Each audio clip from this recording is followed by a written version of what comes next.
Dr. Babasaheb Ambedkar Open University.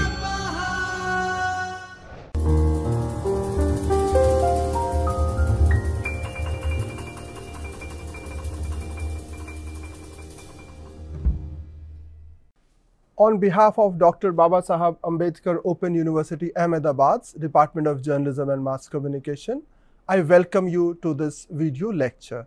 This is a lecture for Master of Arts students of Journalism and Mass Communication, and this is an extension of the lecture I had earlier where I spoke of news reporting, etc. We'll continue from where we left off in Unit 1.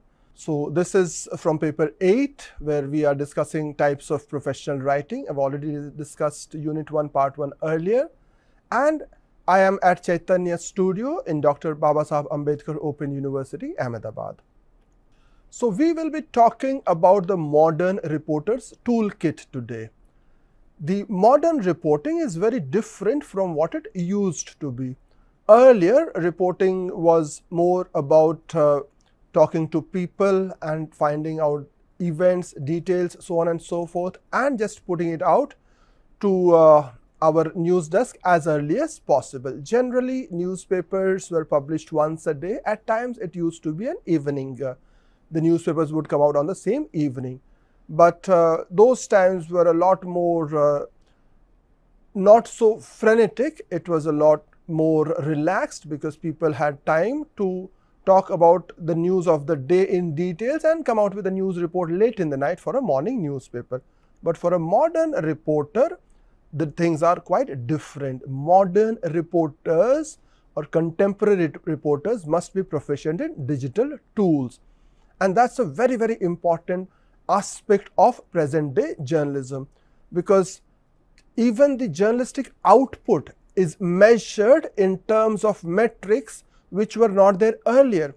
For example, people know, the management people would know where the audience is watching a particular content, which part of the content they like, what are the kinds of content they do not like. And most importantly, news is not just what the editor thinks is important, but what is trending. So if a certain issue is trending in a certain case, the reporter has to address those trends as well. So that is why the proficiency in these digital tools or the understanding of the digital media is very, very important. Also, a lot of the news content is produced across formats. It is no longer just for print, or even if it's a print reporter, the same content would be there for online, for broadcast, so on and so forth. So this digital proficiency is an important requirement for a reporter these days, and that includes understanding the multimedia editing software, because often the reporter has to put out the content all by himself on the social media, because a lot of news content is consumed first on mobile phones. So we are in the age of mobile first journalism. Immediately it comes to your app or through WhatsApp or Facebook, whatever. So all that information as it happens is uploaded as soon as possible. So the use of smartphones has become essential. So capturing high quality photos and videos, at times recording audio and even live reporting via various apps has become important. So these reporters not only have to know about these tools, but should also know about adapting their stories for multiple platforms. For example, certain stories are required in short forms. So the reporter must be able to say that story in 60 seconds, for example. So the reporter often has to be adapted across the platforms, through print, through online, through broadcast, and each has its own style and audience. So what is the role of a reporter in this particular context? So as said earlier, gathering information, writing and communicating news stories, this is there. But at the same time, because there is so much of information available online, understanding the accuracy is very important, because anybody has the right or anybody has the capacity to maybe start a website and put out certain information digitally. It's important for a reporter, if he is relying on digital sources, to ensure that the information is accurate and then the reporting is fair, that it covers all the different parts of the report. So, upholding journalistic ethics by verifying information is one of the requirements of everyday journalism, and at times the reporter also has to respect confidentiality, avoid conflicts of interest. So, if the reporter himself has an interest in a particular thing, or he is supposed to kind of get additional benefits out of the report, he must stay away from those kind of reports. So, if he is himself getting some interest out of that story, he should not be a part of that particular story. And also the reporter has to be adept at a range of topics. So, reporter has to be a master of many tools. He may cover a wide range of topics, from breaking news to political events to human interest stories, investigative pieces. So, that's why in a digital environment these things have become even more important. The importance of fact-based reporting will always remain as important as ever, because everything has to be based on credible, verifiable information which people find useful. Unless the information is credible, unless the information is useful, it is not going to be read or it is not going to be consumed by the audience. So, this importance is there. So, fact-based reporting involves presenting information that is verifiable and which is accurate. So, reporters are supposed to be unbiased and they have to base their output based on solid evidence. So, that would enhance the credibility of the reporter and the news organization. And this becomes especially important in the era of misinformation and fake news. For example, the issue of deep fakes has become extremely worrisome for most of the readers and viewers and general public and even the celebrities, because through the use of artificial intelligence, for example, it is possible to create extremely real-like versions of deep fakes. For example, you can put in the picture of a person doing something where it was another person doing that thing, but it appears that another celebrity is doing it. For example, you take a video of a person in a different context and then you just change the face, and that is something which is done in such a manner that it appears as if it is credible. Or you can make people say things which they actually did not do. So, that is why the challenges are also quite astounding or the challenges are extremely big for reporters. So, reporters have to maintain these rigorous standards of fact checking and source verification importantly, because reporters often have to rely on breaking news and scoops. So, breaking news is presenting information as it happens, and it has an element of immediacy. It has an element of simultaneity, that it is happening and I get to know about it. So, it adds to the drama of the news reportage, and it's every journalist's delight, or it's every journalist's dream to bring out the breaking news first to their audience. And this is one of the things that drives journalists, that I broke this news for my audience, and even bringing scoops or exclusives. So, breaking news are stories or events that emerge suddenly and they require immediate reporting. And this type of news is typically urgent and it is of wide public interest. That is why we need to put it out immediately. And most journalists have to be ready for these kind of news, that you cannot wait for your own comfort or your own convenience to take it out to the general public. As it happens, you have to take it out to the general public because it is urgent and it is of wide public interest. A scoop, on the other hand, is an exclusive news story. It is obtained by a reporter before other reporters obtain it. So, that is why it is exclusive. Only that particular reporter has that news. And when a reporter has an exclusive news story, generally this is something which is regarded as the highest form of journalistic excellence, that you knew about a story before everybody else. And generally reporters are well rewarded for their scoops. They get to attain professional excellence, or they get to attain high standards of credibility when they have more scoops to their name. So, a scoop is an exclusive news story obtained by a reporter before competitors. It involves investigative work and can significantly enhance the reputation of the news outlet. So, generally those outlets which bring out with more exclusive stories are regarded as more credible, or they are regarded as more professional. People look out for such news organizations which provide more exclusive stories. So, while all scoops can be breaking news, not all breaking news stories are scoops. So, breaking story is something which is available to all other reporters. So, that is a different kind of a breaking story, something which is happening immediately and is there across all the channels. It's across all the mobile applications, it's across all the social media platforms. So, a breaking news is different from a scoop. A scoop is exclusive news. It is characterized by exclusivity, whereas breaking news is about immediacy.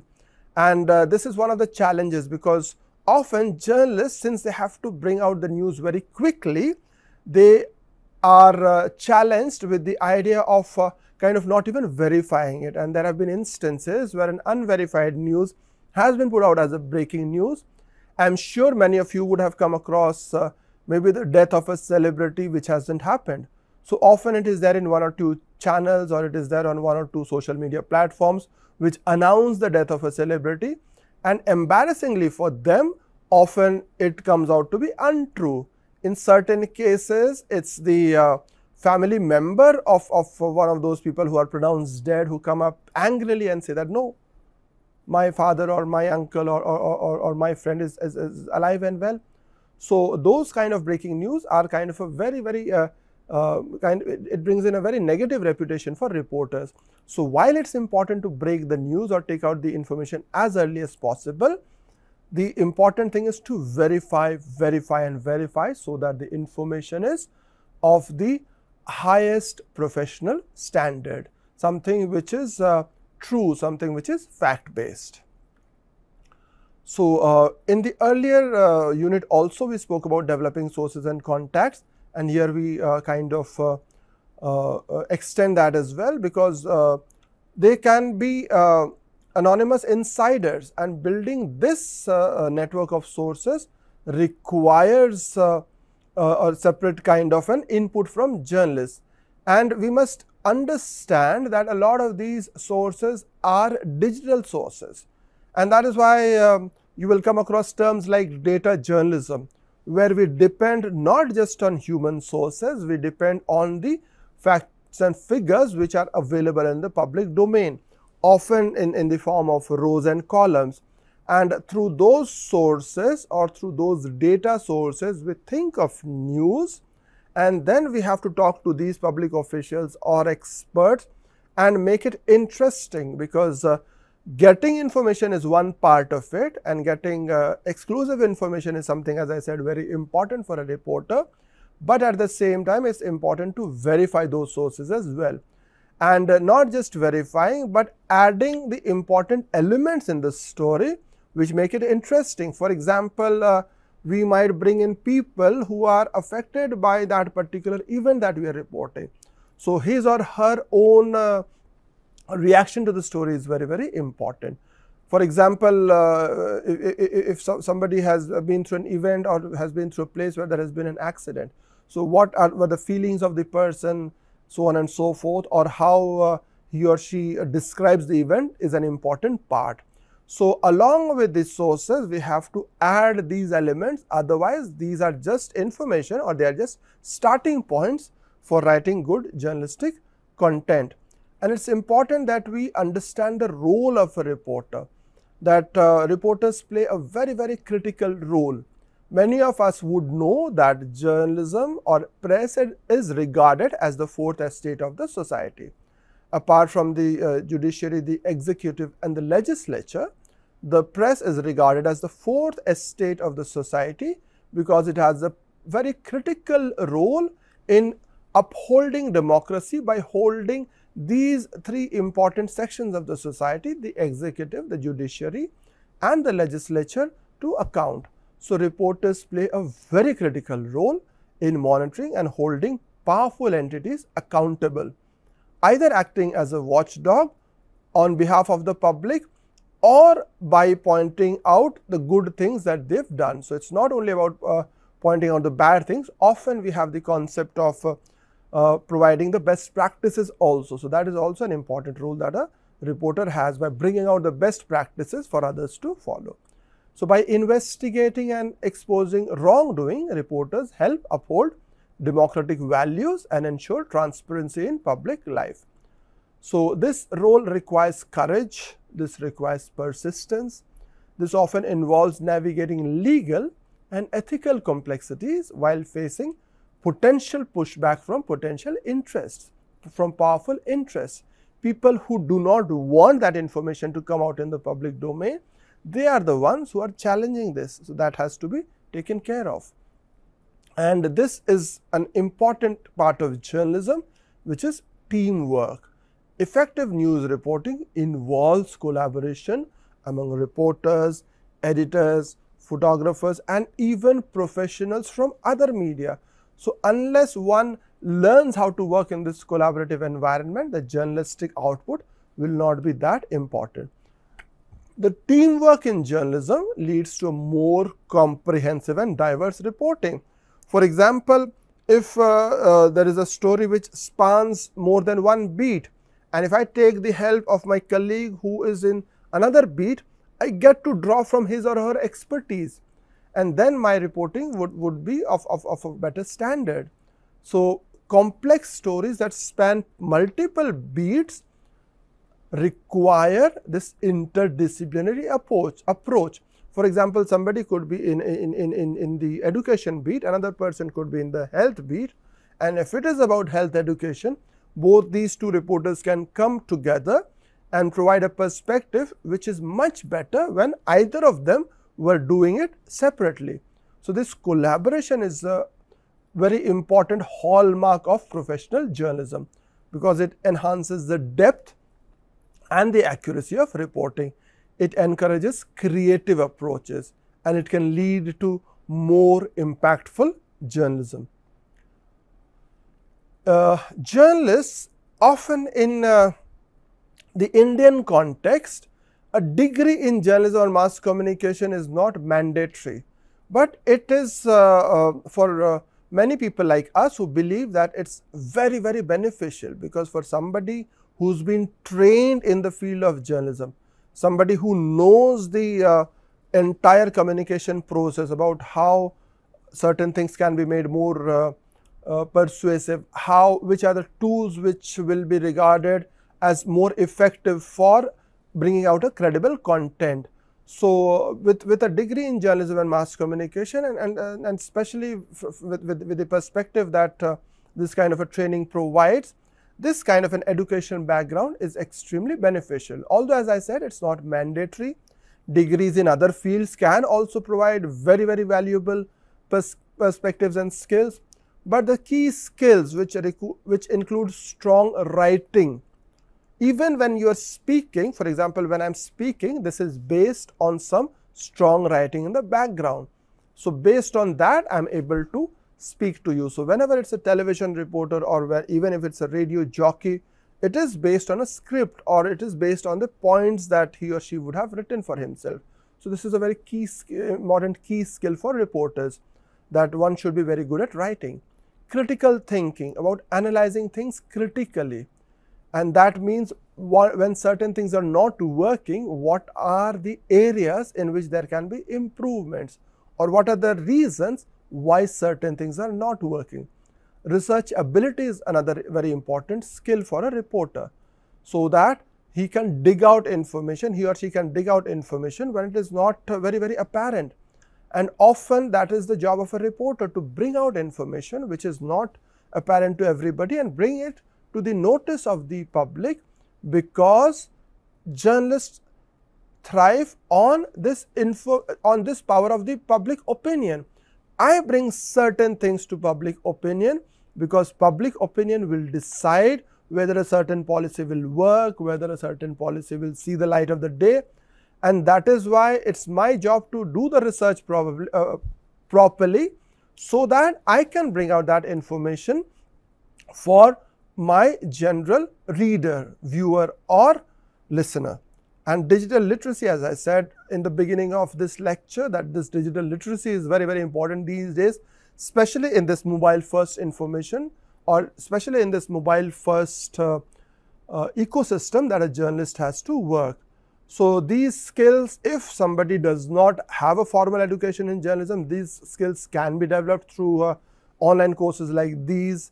It can be through workshops, it can be through formal degrees, it can often be learnt on job. So there have been very, very successful cases of journalists who did not have a formal background in journalism, but through their everyday experience, they have turned out to be excellent reporters. So familiarity with social media, multimedia production and data journalism, as I said, because a lot of the information is available in that tabular format of figures.